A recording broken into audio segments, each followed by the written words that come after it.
کوئی جزیرہ تھا، وہاں کا سیاسی نظم یہ تھا کہ سال کی آخری تاریخ کو جو ان کا موجودہ بادشاہ ہوتا اس کو جنگل میں چھوڑتے اور نیا بادشاہ لینے کے لیے وہ ساحل پہ آ جاتے۔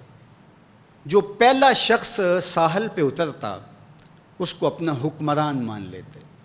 جو بھی حکمران بن جاتا وہ خوش ہو جاتا، حالانکہ اس کو بتا دیتے کہ ایک سال کے لیے تجھے منتخب کیا ہے، سال کی آخری تاریخ کو تخت سے اٹھائیں گے، باندھیں گے، جکڑیں گے، اور اسی جزیرے کے دوسرے کنارے ایک جنگل ہے جہاں خاردار جھاڑیاں اور موذی جانور ہیں، وہاں تجھے پھینک دیں گے۔ وہ بھول جاتا، کہتا دیکھی جائے گی۔ اور سال کی آخری تاریخ جب وہ رسیاں اور زنجیریں لے کے آتے تو وہ پریشان ہو جاتا کہ آنکھ جھپکنے میں سال گزر گیا، پتہ ہی نہیں چلا۔ پھر روتا ہوا چیختا ہوا اس جنگل میں جاتا اور لوگ اس کو چھوڑ کے آ جاتے اور درندوں کا رزق بن جاتا۔ اور جو بھی آتا اس نے کبھی انکار نہیں کیا تھا۔ پہلی بار ایسا ہوا کہ جس شخص کو انہوں نے ہار ڈالے، گارڈ آف آنر دیا، تعظیم تکریم دی، سیلوٹ کیا، اس نے کہا یہ سب کیا ہے؟ کہا کہ آج کے بعد تو ہمارا حکمران ہے۔ کہا میں تو امور سلطنت نہیں جانتا، میں تو تاجر آدمی ہوں، چیزیں بیچنے آیا ہوں۔ کہا کہ ہمارا اصول یہی ہے کہ سال کی پہلی تاریخ کو پہلا شخص جو جزیرے پہ قدم رکھتا ہے وہ ہمارا حکمران ہوتا ہے۔ اس نے کہا میں تو امور سلطنت کو نہیں جانتا، تو یہ کس طرح ذمہ داری قبول کر سکتا ہوں؟ انہوں نے کہا کہ تمہیں کرنا ہوگی، اس کے علاوہ کوئی راستہ نہیں ہے، ہمارا یہ قانون ہے، ضابطہ ہے۔ اور یہ بھی بتا دیں کہ سال کی آخری تاریخ کو تجھے اسی جنگل کے دوسرے کنارے چھوڑ آئیں گے جہاں موذی جانوروں کا رین بسیرا ہے۔ تو اس نے کہا اگر انجام اتنا دردناک اور خطرناک ہے پھر تو میں بالکل جانے کے لیے تیار نہیں ہوں۔ تو انہوں نے کہا تو چاہے نہ چاہے باندھ کے بھی تخت پہ بٹھانا پڑا تمہیں بٹھائیں گے۔ اس نے کہا اچھا مجھے یہ بتاؤ کہ سال بعد میری بات مانو گے یا نہیں؟ اس نے کہا کہ ہاں، قانون میں تو ترمیم نہیں کر پائے گا، لیکن یہ ہوگا کہ تیرے انتظامی حکم ہم ماننے پہ مجبور ہوں گے۔ اس نے کہا ٹھیک ہے، میں تمہارا حکمران بننے کے لیے تیار ہوں۔ رومی بولتے ہیں کہ جب بھی کوئی شخص تخت نشین ہوتا تو وہ بھول جاتا کہ میرے 7 سال کی آخری تاریخ میں کیا ہونے والا ہے۔ وہ عیش و عشرت کرتا اور یوں وقت گزارتا، سال کی آخری تاریخ آنکھ جھپکنے میں آ جاتی۔ لیکن یہ پہلا شخص تھا، تخت نشین ہوتے اس نے پہلا حکم نامہ جاری یہ کیا کہ کمانڈوز بلائے جائیں۔ بلائے گئے، کہا اس جنگل میں چلے جاؤ جہاں تم بادشاہوں کو پھینک کے آتے ہو اور وہاں کے موذی جانور کاٹ ڈالو۔ پھر بلدیہ کے ملازمین بلائے، کہا جاؤ جا کے وہاں کی جھاڑیاں کاٹو۔ پھر معمار بلائے، کہا جا کے وہاں محل تیار کرو۔ کچھ لوگوں کو بلایا، کہا جا کے وہاں پھول لگاؤ، پھلدار درخت لگاؤ، سایہ دار شجر لگاؤ۔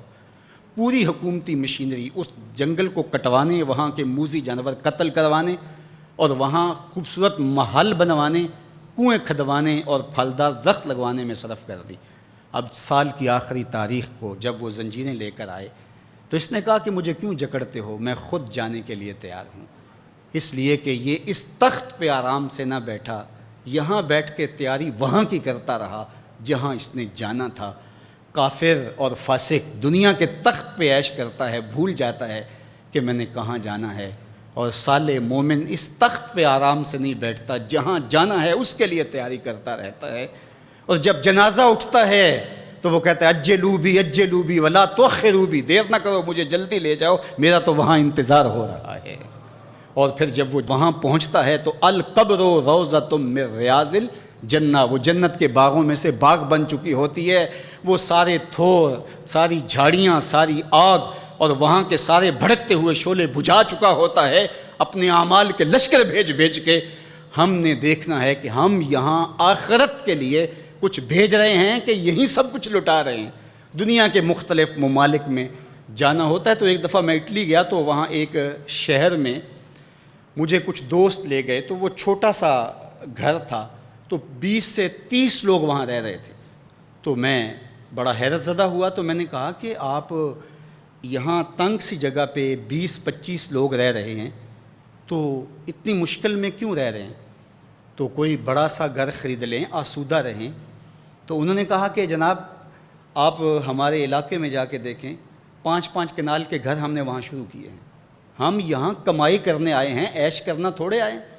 ہم تو چند سالوں کے لیے یہاں آئے ہیں، اس لیے ہم یہاں سے کماتے ہیں، بھیجتے وہاں ہے جہاں ہم نے ہمیشہ جا کے رہنا ہے۔ میں نے کہا یہی تو میں سمجھانے آیا ہوں، جہاں جتنا رہنا ہے وہاں کا انتظام بھی اس حساب سے کرو۔ حضور نے فرمایا کن فی الدنیا کأنک غریب او عابر السبیل، دنیا میں ایسے رہو جس طرح مسافر اجنبی رہتا ہے۔ دنیا پر جینا لگا کے بیٹھ جاؤ، چند دن کے لیے آئے ہو، یہ آخرت کی کھیتی ہے، دارالعمل ہے، وہ آخر دارالجزا ہے۔ تو قبل اس سے کہ وہ وقت آئے ہاتھ ملتے رہ جائیں، توبہ کا در کھلا ہے، سورج ابھی مغرب سے طلوع نہیں ہوا، اللہ کی رحمتیں برس رہی ہیں، اٹھے ہوئے ہاتھ وہ موڑتا نہیں، خالی نہیں پھیرتا، تو اس کی دہلیز، اس کا در، اس کی چوکھٹ نہ چھوڑنا، اور آج غور کرنا کہ ہم کھڑے کہاں ہیں۔